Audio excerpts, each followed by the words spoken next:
പൂജകൾക്കും വിശേഷാൽ ദിവസങ്ങൾക്കും വേണ്ട എല്ലാവിധ സാധനങ്ങളും കുറഞ്ഞ നിരക്കിലൊരുക്കി കടാക്ഷം പൂജ സ്റ്റോർ വണ്ടൂർ മണലിമൽ ബസ് സ്റ്റാൻഡിലെ പഴയ പഞ്ചായത്ത് കെട്ടിടത്തിൽ പ്രവർത്തനം ആരംഭിച്ചു.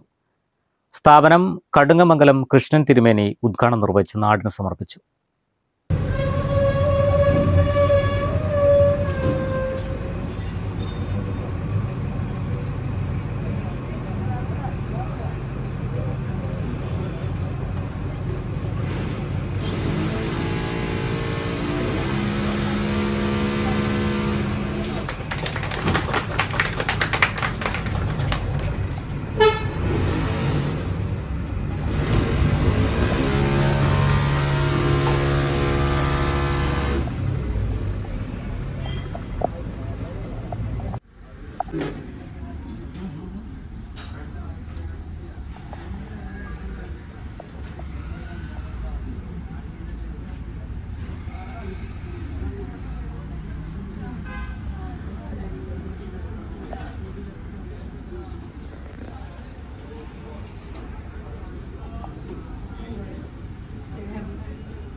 വിവിധ പൂജകൾ, അനുബന്ധ കർമ്മങ്ങൾ തുടങ്ങിയവയ്ക്ക് ആവശ്യമായ എല്ലാവിധ സാധനങ്ങളും കടാക്ഷം പൂജാ സ്റ്റോറിൽ ലഭിക്കും. ശബരിമല തീർത്ഥാടകർക്ക് വേണ്ട സ്പെഷ്യൽ സെറ്റ് തന്നെ ഏറ്റവും കുറഞ്ഞ നിരക്കിൽ ഇവിടെ തയ്യാറാണ്. വേർപാട്, മരണാനന്തര ചടങ്ങുകൾ, യാഗങ്ങൾ, വിവാഹങ്ങൾ തുടങ്ങിയവയ്ക്ക് വേണ്ട എല്ലാവിധ പൂജാസാധന സാമഗ്രികൾക്ക് പുറമെ അമ്പലങ്ങൾ, കുടുംബക്ഷേത്രങ്ങൾ തുടങ്ങിയവയ്ക്കെല്ലാം വേണ്ട സാധനങ്ങൾ കടാക്ഷം പൂജാ സ്റ്റോറിൽ ലഭിക്കും. വീടുകൾക്കും കടകൾക്കും വേണ്ട ഫോട്ടോകളും മിൽമയുടെ വിവിധ അളവിലുള്ള നെയ്യ് എന്നിവ മറ്റെങ്ങും ലഭിക്കാത്ത വിധം കുറഞ്ഞ വിലയിൽ ലഭിക്കും. വിവരങ്ങൾക്ക് 94 96 710 228 എന്ന നമ്പറിൽ ബന്ധപ്പെടാം. ഉദ്ഘാടനത്തോടനുബന്ധിച്ച് K Girish, O Santhosh, P Ayyappan, O Velayudhan എന്നിവർ ഭദ്രദീപം കൊളുത്തി. ഹരിദേവ് നടത്തിയ ആദ്യ വിൽപ്പന കൃഷ്ണൻ തിരുമേനി ഏറ്റുവാങ്ങി. ചടങ്ങിൽ മതസാമൂഹ്യ രംഗങ്ങളിലെ പ്രമുഖ വ്യക്തിത്വങ്ങൾ സംബന്ധിച്ചു. പരിപാടികൾക്ക് മാനേജിംഗ് ഡയറക്ടർമാരായ P Ambujakshan, O Santhosh, K Girish എന്നിവർ നേതൃത്വം നൽകി. Business desk, W vision news.